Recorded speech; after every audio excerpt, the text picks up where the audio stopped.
Ready.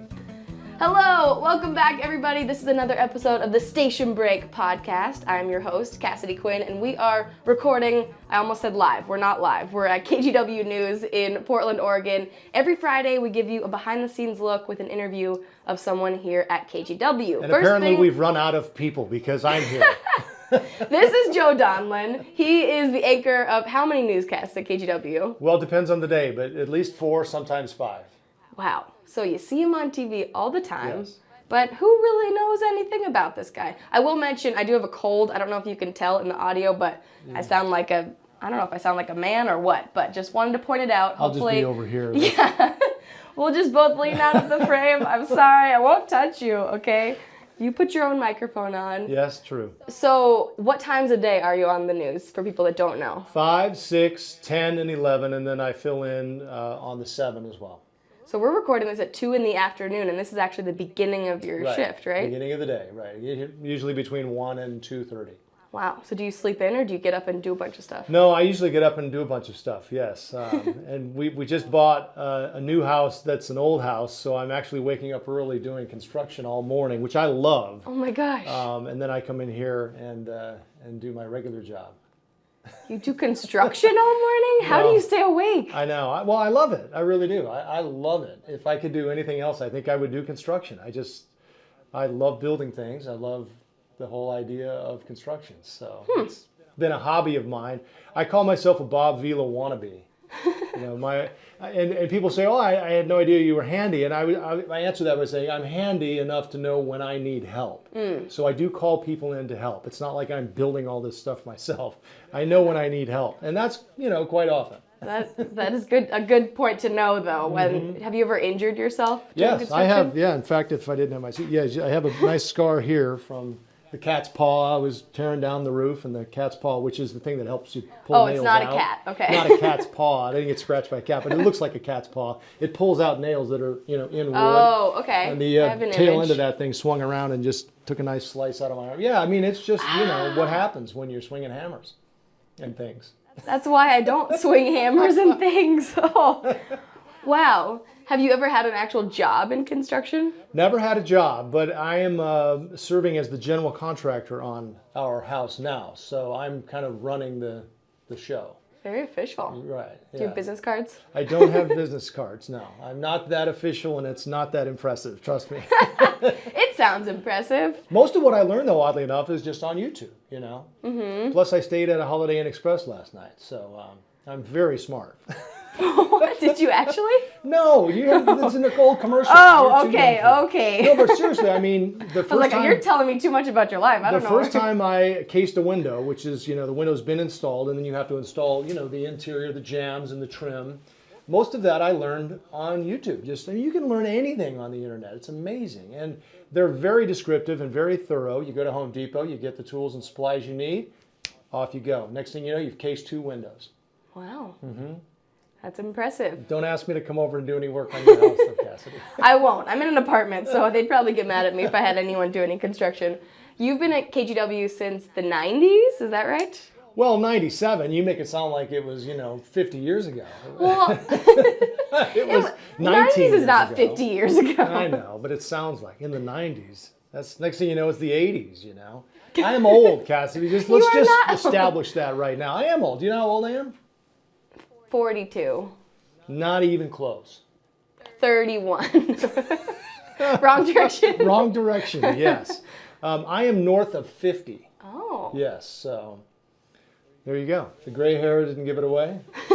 And I mean, I probably have a couple in here too, but no receding hairline. I was trying to establish that you're very experienced at KGW. I've been very fortunate to be here as long as I have. I mean, it's a difficult business. Mm-hmm. That's no secret, and if you land in a station or in a city where the ratings don't do well, or if the viewers don't like what you do, you're there maybe a year or 2 and out the door you go. But I've been very fortunate, actually, in all my stops. I was in Corpus Christi, Texas for 4.5 years right out of college.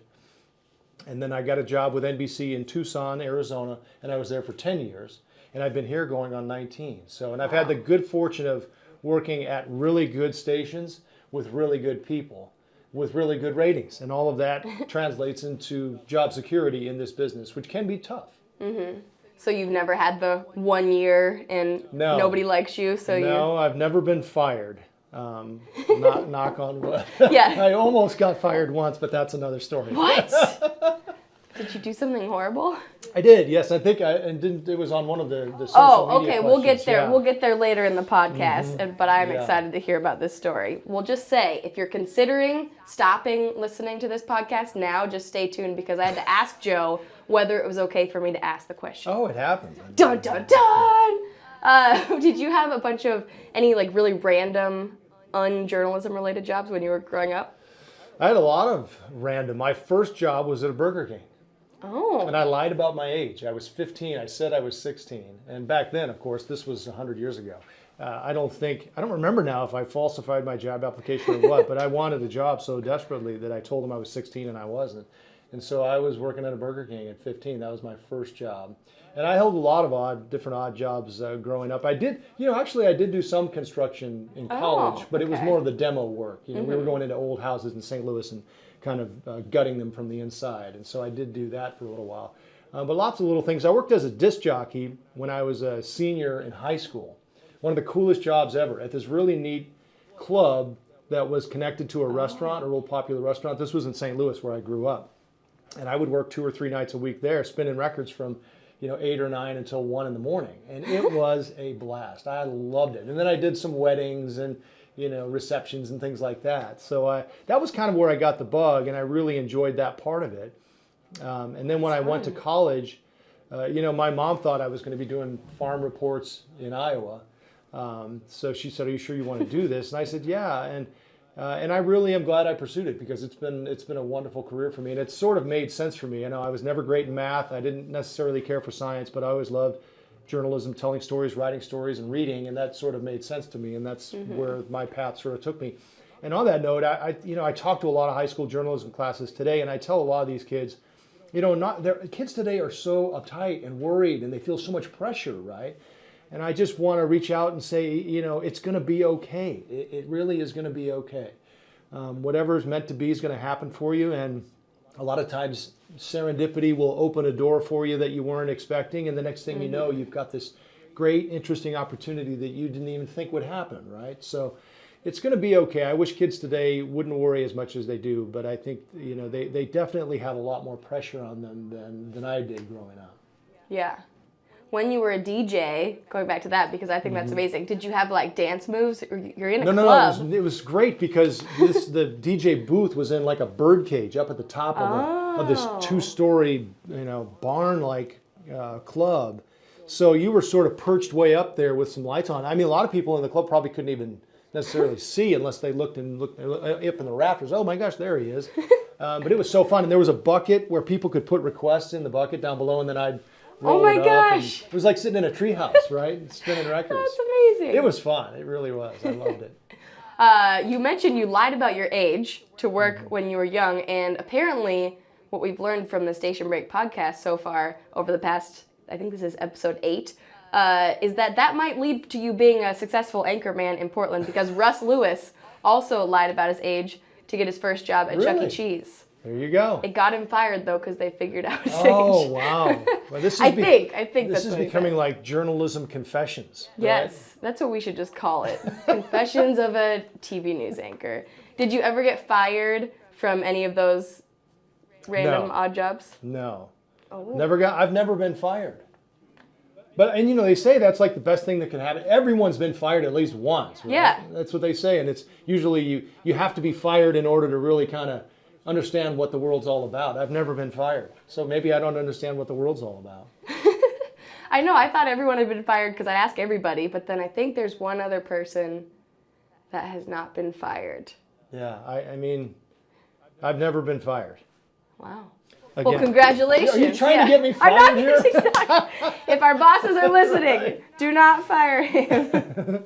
You do a segment on the air called Cup of Joe. Mm-hmm. So, number one, do you actually drink coffee? I do, yes. I drink coffee every morning, and then every now and then in the afternoon. I like it, but obviously it was just a play on words. But I've really enjoyed this segment, and it started with a road trip we took to San Antonio with the Blazers when they were in the playoffs, and one of our photographers, who's amazing, Gene Cotton, Gene and I went down there to cover the series, and they didn't necessarily want us to, interview the players or the team. They wanted us to give people a feeling of what it was like to be there. So we did all these sort of really funny, crazy, off-the-wall stories about just kind of life in San Antonio and what was going on there. And the first one we did, which I had no idea was going to take off like it did, but we were flying to San Antonio, and I told Gene, I said, we should try to find a bar that will adopt the Blazers for the playoffs.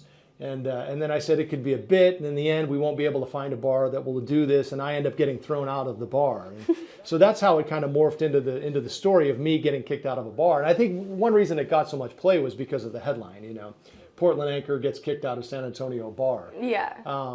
And so we shot the story down there. We found this perfect bar. We found the perfect waitress. Shug was her name. And she was perfect. I mean, you couldn't have cast her better. And the whole thing went off well. We laughed. We had a good time. I tried to get her to support the Blazers. She wouldn't do it. And then these two guys she calls over. I try to hang up the Blazers flag in the bar. You can Google it. I think it's online. I'm sure somewhere.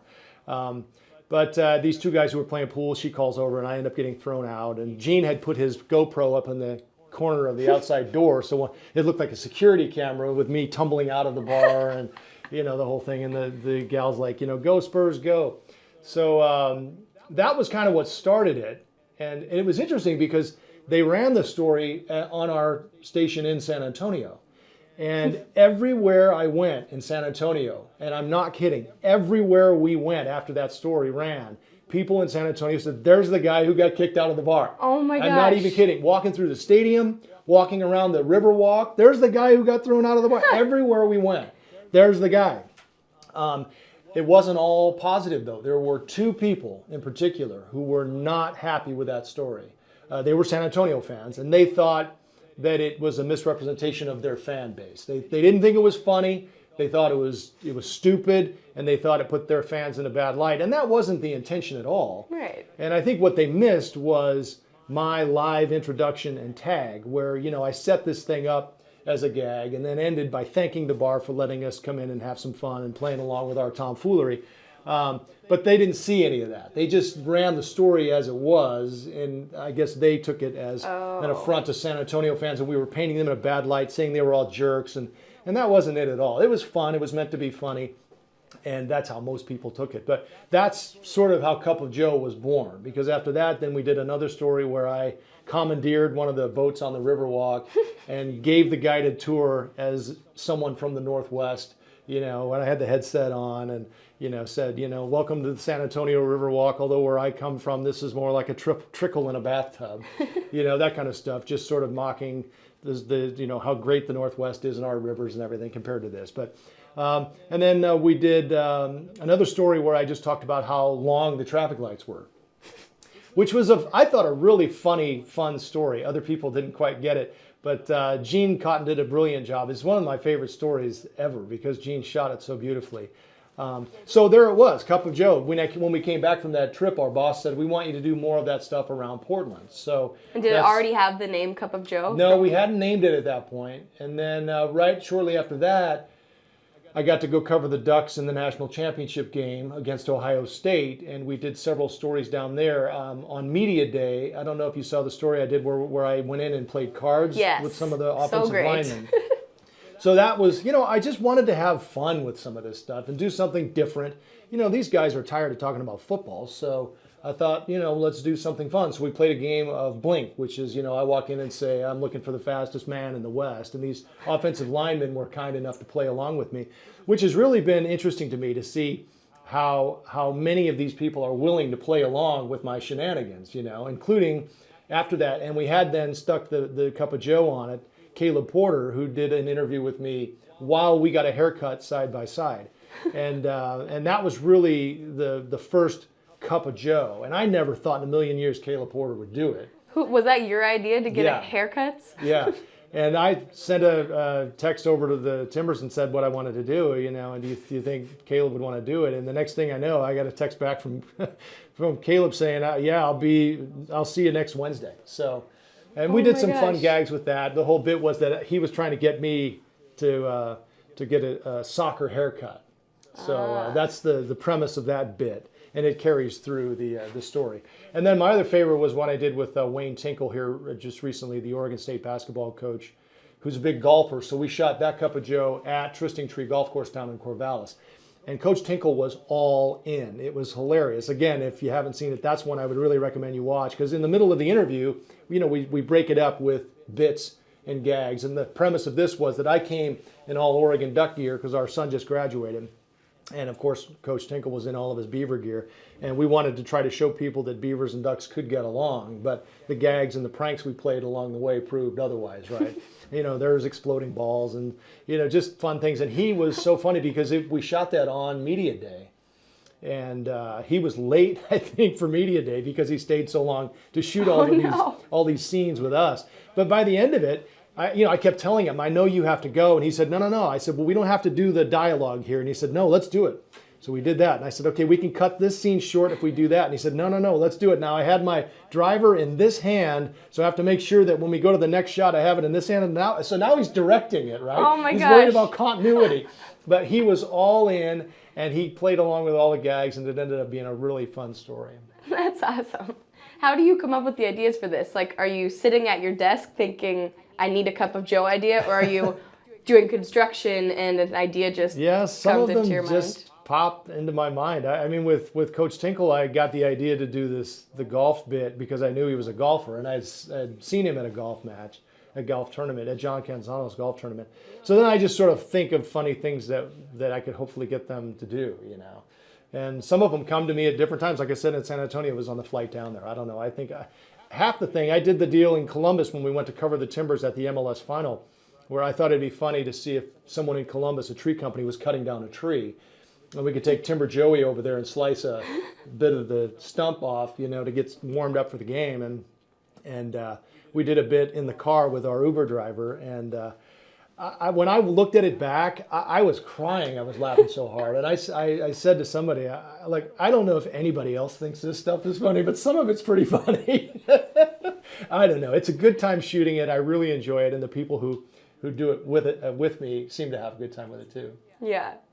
Is sports your thing? It seems like all of these ideas are very sports related. I do love sports, and sports is full of characters, right? I mean, it's sort of easy picking, and in a market like Portland, it's really kind of the big celebrities in town. Those are the names everyone knows, and the sports figures, Although I did do a cup of Joe on Isla Sliger, who was 104 years old, and that was one of my favorites too, because she was just a piece of work. And part of the bit with that was that we did all of these funny gags, and she played along well too. Where by the end of the story, she has just worn me out, and I'm asleep on the couch, and she's trying to wake me up, And some of those stories have come to me. They will say, "Hey, this would be a good subject for a cup of Joe," and when you get them, things just kind of come to your mind. Oh, it would be fun or funny to do this or to do that, and you hope they'll play along. Yeah.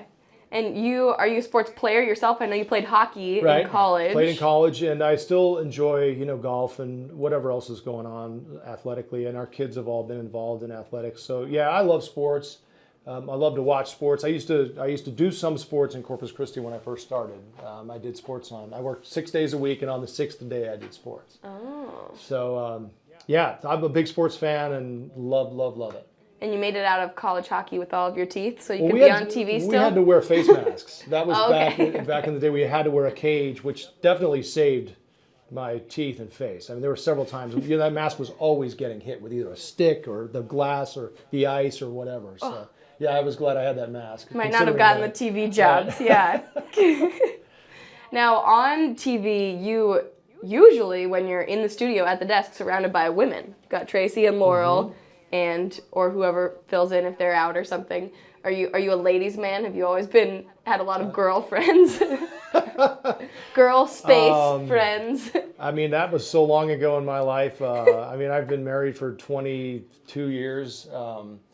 I didn't have a ton of girlfriends, no. I mean, a handful in college, and I guess I was later. I was 29 when I got married, so I had. That's later. Yeah, I guess I don't know. Is it not? I mean, we had our first kid. I was 31, so I feel like that's a good place to start. Yeah. I had my fun back in the 20s, my 20s, not the 20s. I'm not that old, Cassidy.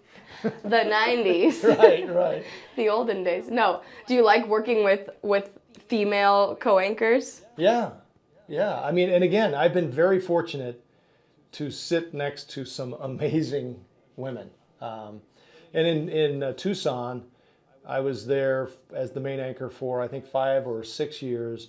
And the main anchor, Patty Weiss, was, the queen of Tucson. I mean, she'd been there forever. And I really sort of credit her for, allowing me to just sort of latch onto her credibility coattail and come along for the ride. And, that really does a lot for your credibility when you're sitting next to someone who has so much gravitas and credibility and viewer capital. It rubs off. And I definitely think the same thing is true with Tracy and Laurel. Two incredibly talented, dedicated, committed, funny, fun people I spend a lot of time with, and I appreciate every minute of it. Have you ever had to sit next to somebody and work with them that you didn't really get along with? Obviously no names, but... There was one co-anchor, not here, in a previous life. We didn't necessarily get along real well, but we didn't work together real long. She ended up moving on, but I've been very fortunate, like I said, to sit next to some really, really incredible women. And at least you're in towards the end of the day, so probably everybody would be, if someone had to anchor next to me in the mornings, every day, I feel like I would be cranky. Really? But in the afternoon. You mean late at night? No, I mean, that is true, though, because at the end of your shift in this job, you have to be at the top of your game. Most people, by the end of their shift, they're kind of winding down. Mm-hmm. And you have to be at 11 o'clock at night at the top of your game. And the hardest part of it, as you know, with the schedules is that, it's if you work 9 to 5, you don't go home and go to sleep at 6. So for us, it's hard to get home at 12:30 or 1 in the morning and go to bed at 2. You have to wind down and watch a little TV or read or whatever. And so that's probably the hardest part, is trying to get to sleep at a decent hour so you're not sleeping till 10 in the morning. And you have time to get up and swing a hammer, Yeah, because that's what I bet that's what Tracy and Laurel get up in the morning and do too, swing a hammer. They probably drink coffee though, like you. So I saw a promo that they shot at KGW a year or two ago to the song Happy by Pharrell Williams. Right. And you were breakdancing. Yes, you saw that. Yes. Where do you really know how to breakdance? I do, and there is some footage of this around. I don't do it often, but every now and then at a wedding or the father-daughter dance at school, I'm proud to say that our middle daughter and I have actually won the freestyle dance contest twice during her high school years. So that is amazing. Yes, the breakdancing is impressive to watch, not as impressive to do. It's really not that tough, and I don't have that many moves, but it just, so few people do it. They're like, whoa, look at that old man breakdancing. It's gold. Did you learn that from YouTube? Where do you... I did actually pick up some moves on YouTube after that. Yeah, I sort of know some of the basic spin moves. But for the dance contest, we actually did do some research on YouTube and learn some new moves, yeah. And so you're rehearsing with your daughter, all these, wow, that's amazing. Just in the year and a half since I've been here, I've seen you multiple times go, unfortunately, it's usually not good events that are happening in the area, but go out and anchor in the field. Right. So what's that like? Because everyone sees it at home, but you've no idea what it actually, how it works from... It's a completely different animal, and it's one that I wish more people could see, because I think it gives you an appreciation for how hard it is to do what we do, and especially our reporters in the field when they are walking out of a news conference, say in Roseburg, and turning it like that quickly, putting it on the air, standing there talking about it right away. That's when you really, I think, earn your money. Yeah. And it's the conditions are difficult, because when you're in the field, a lot of times you can't see anything. It's just, you're sort of just looking into the camera, and you sometimes have a hard time hearing what's going on because of the connection. The thing we wear in our ears doesn't always work, or it's delayed, or it's scratchy. So you're really sort of flying blind and hoping that it all works out. But and a lot of it is ad-libbing, a lot of it is just sort of going with what's happening. And so it is very different than being in the studio, where everything is more controlled and everything is more scripted. And someone once told me a long time ago that what we do leading up to the broadcast really is the hard work, to the point where, actually delivering it is one of the easier parts of the job. When you're in the field, that's not necessarily the Right, case. yeah. Delivering it can be very difficult because there isn't much scripted, and a lot of it is just ad-libbing it and winging it. Yeah, how is that? That obviously would be a very difficult skill. Is that something you have found you can train yourself for, or is it something that you just kind of have that ability? Well, I think if you're in this business, you need to have that ability. It's hard to train on how to do that. But at the same time, if you enjoy being in a situation where you have to sort of gather information and then translate that to the viewers, telling a story, it's almost, again, it's the fun part of the job, because reading off a teleprompter isn't necessarily difficult. That, again, is where you make your money, where there isn't anything on a prompter and you're just talking about what's happening. And that's what I find most invigorating, really, because it's exciting. Not certainly the stories we've been on, Right. That's not invigorating, but that part of it is more challenging to me, and I guess more gratifying when you look back afterwards and you think, wow, that was really pretty difficult to pull off, and we pulled it off. Yeah, I've never been in that exact situation, but just being on the side of it where you kind of know what's going on, but you guys are out in the field and I'm just seeing it from this side.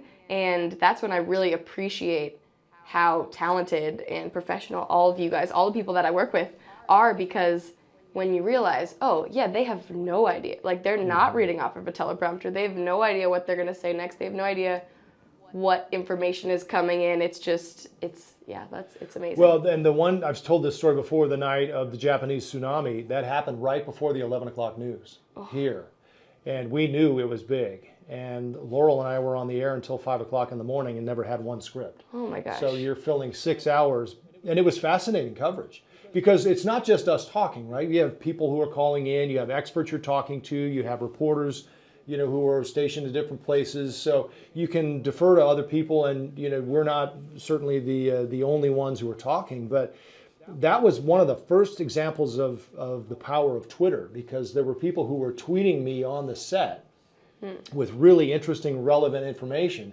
And it's sort of like having thousands of people researching for you while I'm trying to conduct an interview with someone on the air, right? Bing, up pops this tweet, check this out. Here's a USGS website with the reading on the power of each earthquake and each aftershock. Wow. Here's another one, ding, where this buoy that's out, in the ocean near Hawaii that has its own Twitter page and it's registering the height of the waves. I mean, people were sending us all kinds of really interesting information, and it was my first sort of foray into social media and saying, wow, this is really a powerful tool. Mm-hmm. Yeah, and then realizing, obviously, if they're sending you to a link somewhere else that is a credible source, then that's good. But how do you decide? Yeah, how do you decide? You've got to vet things. And... Right, and that was another issue, because during the Occupy movement in New York, I know I was quoting people from Twitter, making it clear that that's where I was getting this information. Yeah. But these were people I had been following for days and days. So I knew they were in there. They were in the middle of it. And they had Ustream going. These were people I knew had a good idea and a good handle on what was going on. Is it credible? I don't know. I mean, when you point out the fact that these are people on Twitter who reportedly are in the middle of this situation that's going on, I hope it's true. But this is what some who say they're on the inside say is going on. Yeah.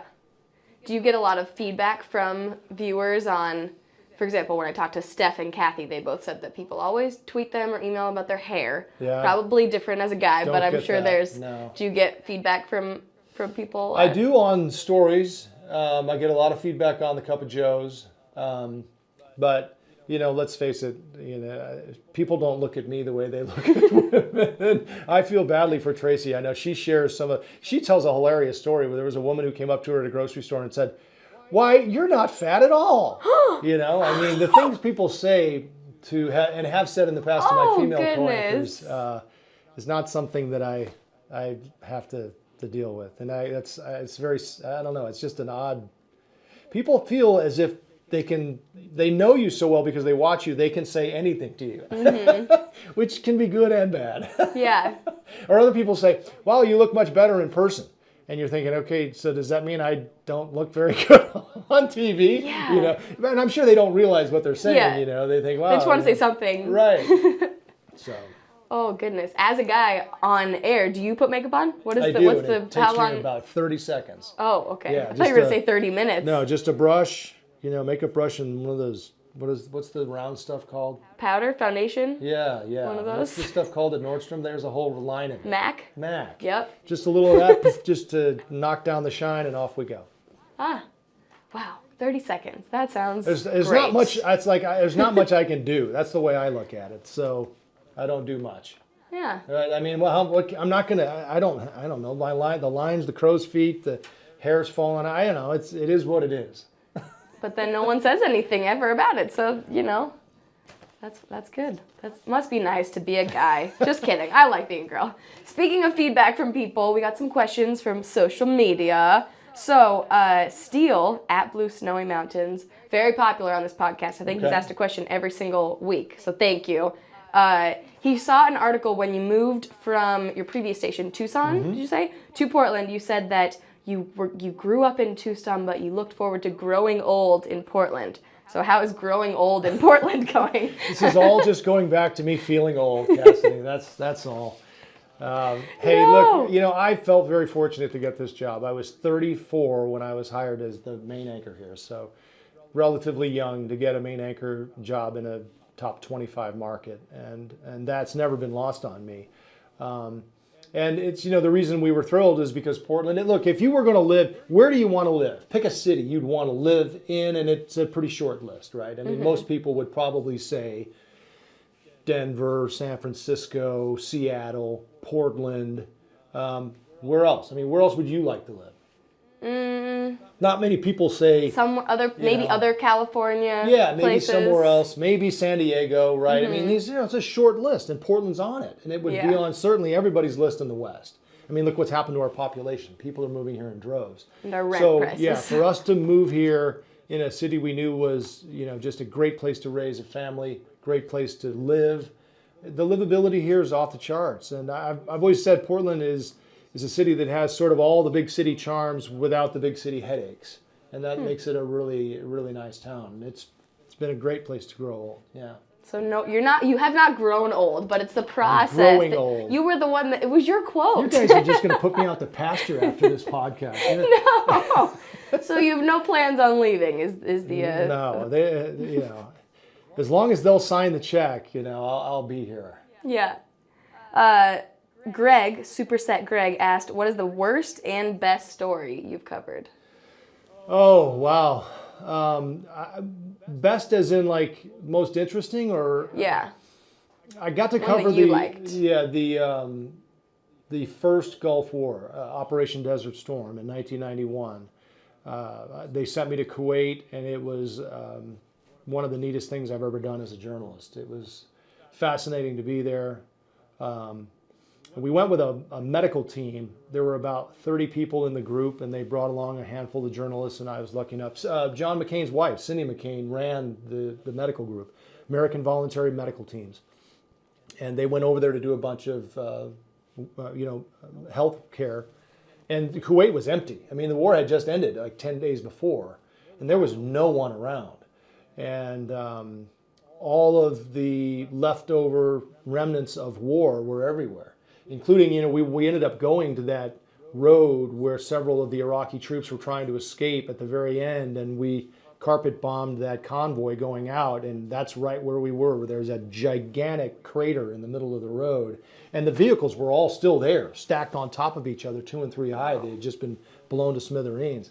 Live ordnance, or I don't know, ordnance. I assumed that some of it might have been live. I didn't get near it. Grenades and other weapons that we weren't sure what they were or whether they'd gone off. Tanks. I mean, it was just it was stuff everywhere. So that was an eye opener for me. And then we did a story one day we were living in this hospital, and there were two sirens that we heard off in the distance, and the sirens from ambulances came screaming up to the hospital, and there were 2 little boys who had stepped on a landmine. They were herding sheep. And they were brothers, and our doctors immediately jumped into action, and we were able to be in the operating room for all of it. And they were able to save the one boy's leg. The other boy's leg they were not able to save. But for 6 hours, we were in the operating room watching every minute of it, and it was fascinating to watch these doctors work. And for the boy whose leg they saved, I'll never forget, one of the vascular surgeons had spent a lot of time, because he had taken some shrapnel in his femoral artery. And after hours and hours, I remember hearing the operating room open in this cheer and celebration, and the little boy's toes had started to bleed, which meant that they had fixed Oh my gosh. the artery that had been clipped. And so they were so excited that they had saved his leg. That was probably the highlight for me. And the worst story, I mean, there have been so many, but Roseburg certainly, because it's the most recent, and then the Reynolds shooting before that. I don't think I realized how much of an impact that had on me emotionally and psychologically until I was driving down to Roseburg, and the memories of Reynolds all started kind of rushing back. And I think in this business you have to compartmentalize and push some of these things into the back of your mind. But as I drove down to Roseburg, they all started to flood up again, and it really impacted me. And all of these bad stories that we do end up having to cover really do take a toll. And I think I really realized it as I was on my way to Roseburg. But there have been a lot of the Susan Smith story from years and years ago. I don't know if you even remember it, when she drove her kids into a lake and drowned them. And that story really bothered me. There's just certain things, because when you have kids, certain stories really bother you. The story of the Portland State football player dying just the other day, and hearing his parents talk about how they tried to resuscitate him on the living room floor. That stuff is just... It's really hard. It's hard. Some nights it's hard, and you go home and you do your best to just sort of, again, compartmentalize, and because if you let it bother you, it'll eat you up. Because there's a lot of it, which is why I like the Cup of Joe. For me, it's a nice escape, and it's fun, and it's entertaining, and hopefully people enjoy watching it. Yeah. Well, on a totally separate note, Dusty Hera wanted to know, how many ties do you own? Way too many. I'm like the Imelda Marcos of ties. I have way too many. And the problem is I don't get rid of any of them. So I just have this collection of, I don't even know, if I had to count, I would be embarrassed to say that I might have 200 ties somewhere. I don't know. I mean, I have probably 75 back there at my desk, which I just change based on what color Tracy and Laurel are wearing. So I'll buy, 5 or 10 new ties a year, and then I never get rid of any of them. So I've got all these ties. Yeah, so a lot. How do you have them in your house?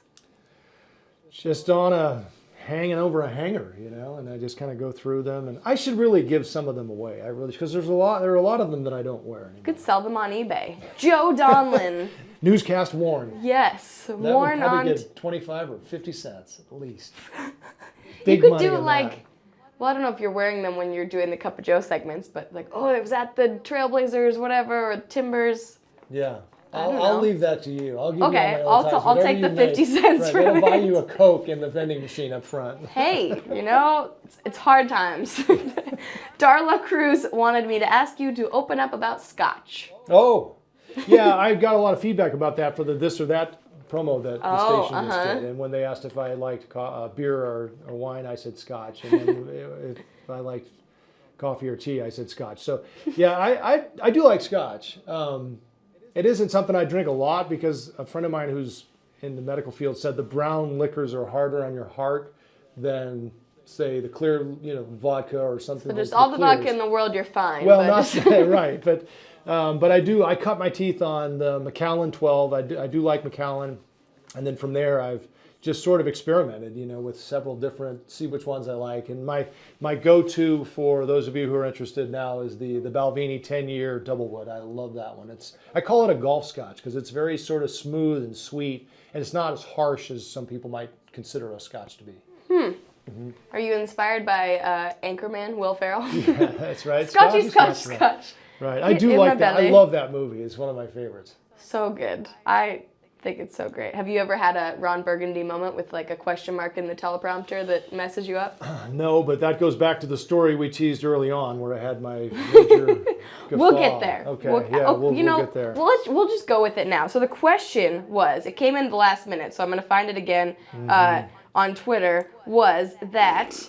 it's from Aaron Weiss. Ask him about the time he dropped an F-bomb on the KVOA newsroom camera. Well, my saving grace was that I was not actually on camera.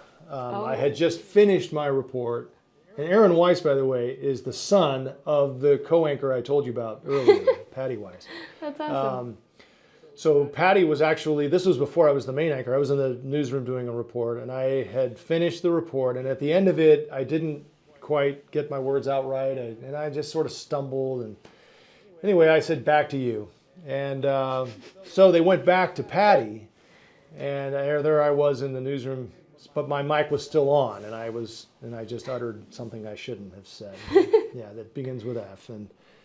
Oh, what? No, just kidding. Yeah, and ends in UCK, and it wasn't fire truck, as the joke goes. But no, if that had happened today, I might probably have been fired because it would have been all over YouTube and everything else. Because it was recorded? You just weren't... but it's weird because back then we would record the air check, they called it, the newscast, on a 3/4 inch tape or whatever. And I think the boss, as soon as it happened, had whoever pull the air check and put it in his office. And I think they destroyed it. I've never seen it on, I've never seen it. I think they did destroy it. But if that had happened today, I'd have been a goner.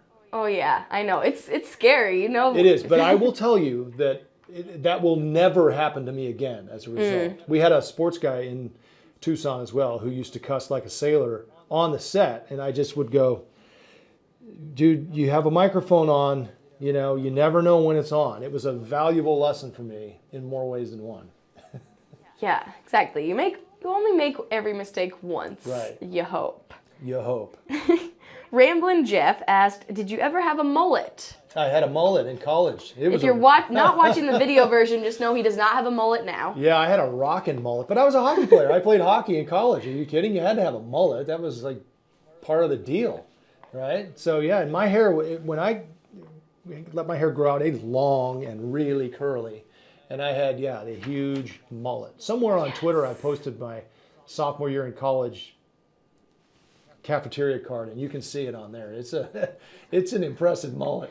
Did you cut it yourself, or did you go to a hairstylist and say, I would like a mullet, please? I didn't cut it. That's how you get a mullet. You just let it grow in back. Yeah, I mean, I had to have it shaped up in the front, but yeah. Huh. And then I had a fro, like a perm, back in 9th grade. And man, this was a big fro. I could barely get my hockey helmet on. Did it just grow like that, or did you get a perm? I got a perm for whatever reason. I don't know why at the time. Oh my gosh. I used to want a perm. My mom luckily convinced me otherwise. Well, Thank you, Mom. My mom didn't. My mom did let me, though, or make me, whichever way, get a bowl cut. Oh, yeah? With a rat tail. Okay. So. How old were you when this was? Probably age 4 to. Oh, okay. So you don't really remember. Maybe younger. Oh, 3 to. I don't know. I think it was a couple years. There's a lot of pictures of it. That's all I know. So I don't know how many years it really was. But so thank you, Mom, for that one. Ryan, I don't know, Vlad said, do you really know the identity of, this is a Twitter handle, @crap sandwich? Yes, I do. I didn't know if, is it, I wonder if he's anonymous, if he wants to remain anonymous. Oh. Do you think that's it? I will tell you that he used to work here. Oh. And I'm going to look at it and see if the page, does it not say see what the description says. But he used to have a great avatar with the test screen on. It says, I meant to name this account Crepe Suzette. Sometimes in life, you just have to smile and eat what's on your plate. Yeah, so he doesn't say. So I won't give up his identity, but I will tell you who used to work here, and he is very funny. As he said there, do I know the real identity? Because he's a good follow. He is an interesting follow. I used to go to him if I needed a funny line at times. Oh. So like there was one story I remember about at Crap Sandwich where there was a story about a dog who had swallowed a cell phone, and the veterinarian had to go in and operate and remove the cell phone. And so the last line of the story was, the doctor says the dog will be fine. And so I went back to this friend and said, I need a line for the end of this. And his line was, so this is how I read it on the air. The doctor says the dog will be fine, but he's furious about the roaming charges. That's funny, right? That's funny. That's funny. I mean, it's not as funny now because roaming charges aren't a thing anymore, right? I mean, I think I think they're easier to deal with if you plan ahead, right? But so it was a funny joke, and a lot of people talked about it afterwards for the next day or so. They said, people would say, what I would see would say, God, that thing you said about the dog was pretty funny. And I said, yeah, well, that's thanks to Crab Sandwich. He was my comedy writer for many years. I will say I did have to ask you about it ahead of time because I didn't know if I really should ask you this question about Crab Sandwich. I don't know. Yeah. There's all kinds of things on Twitter. That's a funny handle name, isn't it? That's good. It is. Yeah. It is I'm going to change mine to Crab Sandwich 2. No, I don't think the bosses would approve. I also don't want that. Last one from the Twitter sphere, Ramblin' Jeff said, do you barbecue? And if you do, what is your go-to meat to grill? I do barbecue. I have a Traeger, and I do enjoy using it. I do love like a pulled pork. Or anything on the Traeger, really. Brisket, those are sort of the go-to meats on the Traeger. But my wife's an amazing cook, so I don't have to cook very often. But when I do like to barbecue. And that was the last we ever heard from Joe Donlon. Just kidding, we've definitely heard from him since. But unfortunately, we had some technical difficulties that made the last 5 minutes of the podcast with Joe disappear. The good news is that really only covered the would you rather questions that I always ask at the end of the podcast. So instead, I, Cassidy Quinn, am going to just do a little recap of his answers. The first question was, would you rather have to pull an all-nighter and then anchor the late newscasts that he normally anchors, or have to anchor the morning show just for one day? But he actually surprisingly said he would rather not sleep at all, pull the all-nighter, and anchor the late newscast. So I guess what we have learned here is that Joe Donlon is not a morning person, and neither am I, so I guess we have that in common. The second question was, would you rather never be able to be on TV again, or be able to be on TV, but with a big zit in the middle of your forehead every single day for the rest of your life? I have asked other people on this podcast the same question, and I believe everybody prior to Joe has chosen the zit because they really want to be on TV. But Joe said he would actually be okay just not having the zit if he could never be on TV again, because he has realized as he gets further in his career not to worry about the little things and not worry about things so much in general and just let them happen. And that was his advice to young people. His advice that was very good advice that now I'm recapping and is not as good when it comes out of my mouth. And the final would you rather question was, would you rather go on air and forget everything you were going to say, the prompter goes blank, or go on air and burp loudly in the middle of your story? This is another one that Joe's answer differed a lot from other people I've asked this question to before, because he said he would rather go on air, prompter's gone, forget everything he said. He says he has not, as far as he remembers, he may have blocked it from memory, has not ever burped loudly in the middle on air.